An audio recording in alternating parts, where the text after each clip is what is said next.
Hello friends, welcome to my YouTube channel. नमस्कार, मैं doctor कोमल बहल। दोस्तों, इस एपिसोड में हम लोग पढ़ेंगे चरक इंद्रिय स्थान चैप्टर नंबर 4, इंद्रिय अनेक इंद्रियम। इंद्रियां अनुमान गम्य हैं क्योंकि इंद्रियों की जो परीक्षा है वो अनुमान से होती है। ठीक है।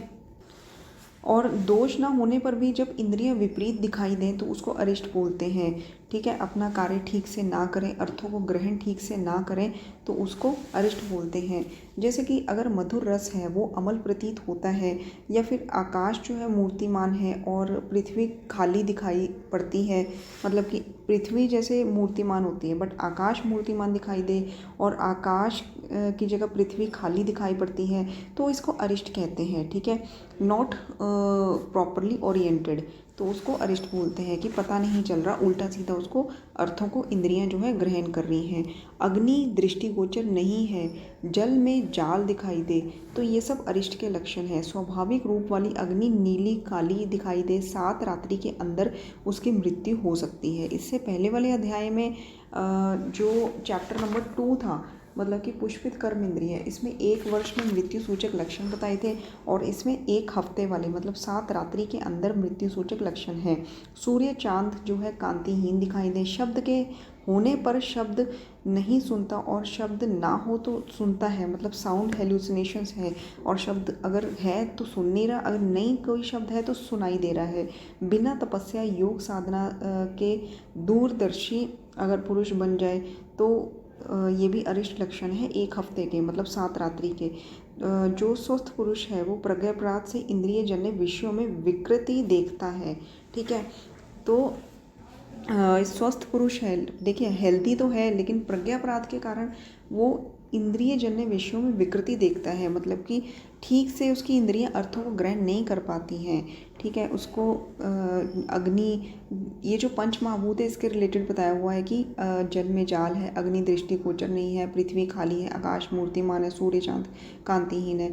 शब्द के बारे में बताया है कि सुनते होते हैं तो सुनते नहीं हैं, नहीं होते तो सुनते हैं। तो ये सारे 1 रात्रि में अरिष्ट सूचक लक्षण है।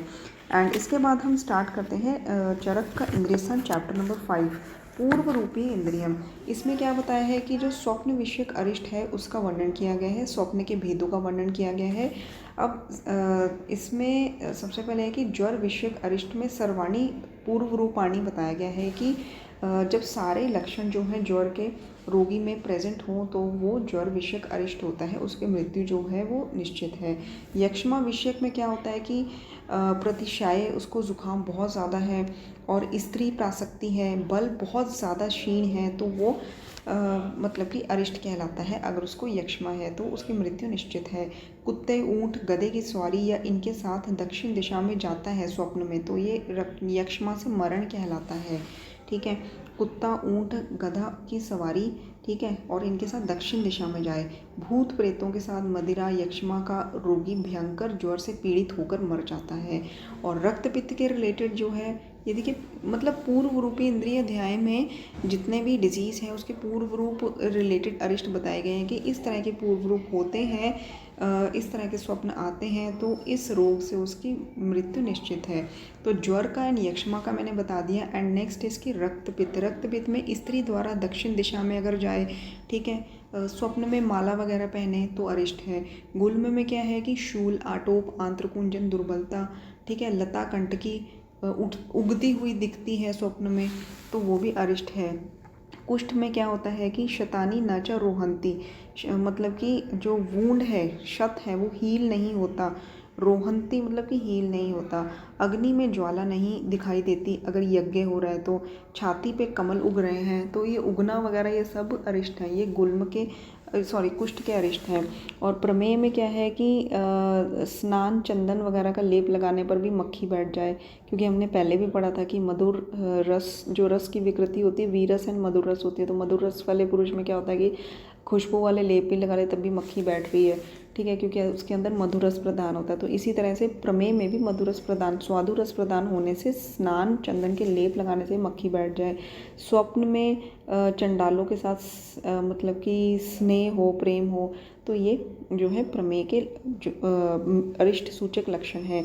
इसके बाद है कि उन्माद में क्या है कि ध्वन्य अस्थित रहता सर्वदा, ठीक है, मतलब कि ध्यान अवस्थित रहता है सर्वदा एंड श्रम ना करने पर श्रम युक्त प्रतीत होता है। कोई काम नहीं किया फिर भी बहुत थका थका सा रहता है और ध्यान अवस्थित रहता है, मतलब कि उसका ध्यान कहीं और ही रहता है, खोया हुआ रहता है। बिना कारण उद्वेगित हो जाता है, मतलब बहुत ज़्यादा शॉर्ट टेम्पर्ड हो जाता है। उत्तम भोजन में करने पर भी उसकी बल हानि रहती है।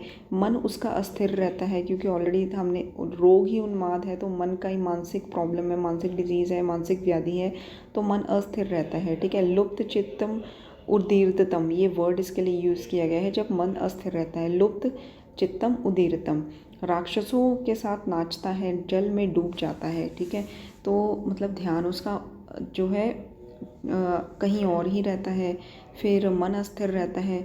उत्तम भोजन करने पर भी बल हानि होती है। बिना कारण के उत्तेजित हो जाता है, राक्षसों के साथ नाचता है, जल में डूब जाता है। तो ये उन्माद के अरिष्ट सूचक लक्षण हैं। अपस्मार में क्या रहता है कि वो जागता है, लेकिन जागते हुए भी अंधकार रहने पर अंधकार दिखता है। ठीक है। मतलब जागता है लेकिन उसको फिर भी अंधकार ही दिखता है, प्रकाश नहीं दिखता। साउंड हेलुसिनेशंस होती हैं, मतलब जो शब्द सुनाई नहीं देते सबको वो उसको सुनाई देते हैं।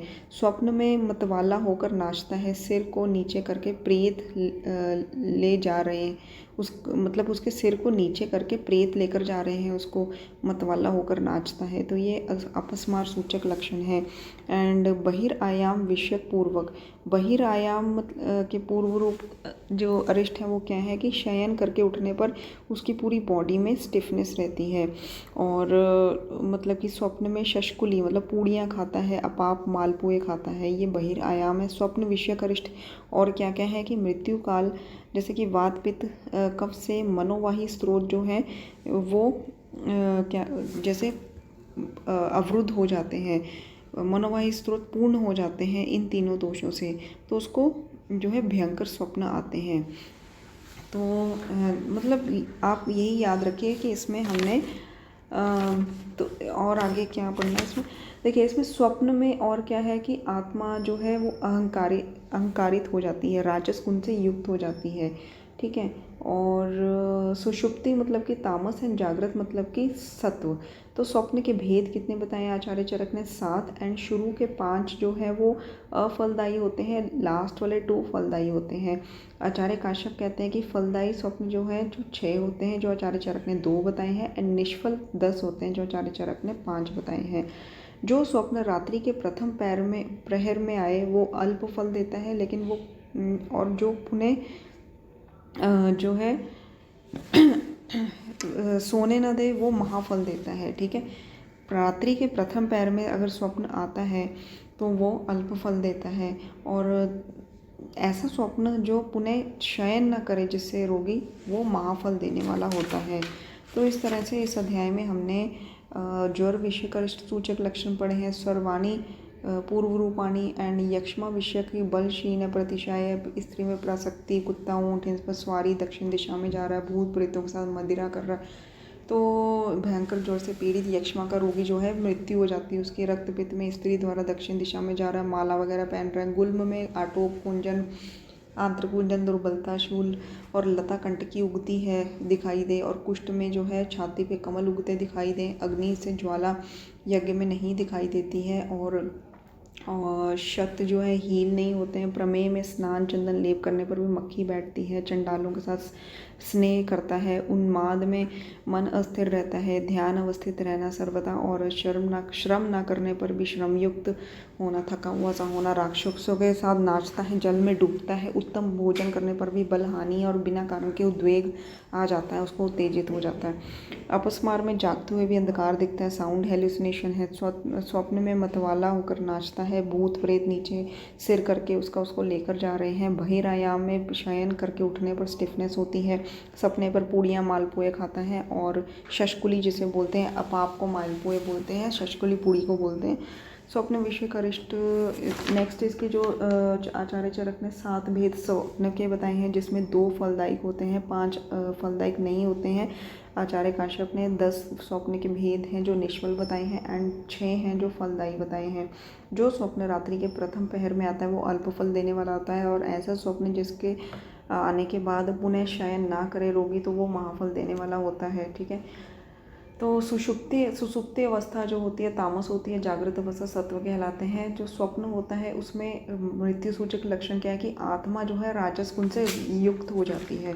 तो दोस्तों ये था चैप्टर नंबर 4 और 5 एंड इसके बाद हम नेक्स्ट बढ़ते हुए चैप्टर नंबर 6 भी पढ़ेंगे, 7 भी पढ़ेंगे। तो तब तक के लिए धन्यवाद एंड वीडियो को 2-3 बार देखिए ताकि आपको ये जो क्वेश्चंस फॉर्म में आते हैं, ये अध्याय में से, चैप्टर में से जो लाइंस हैं ये आपको याद हो जाए।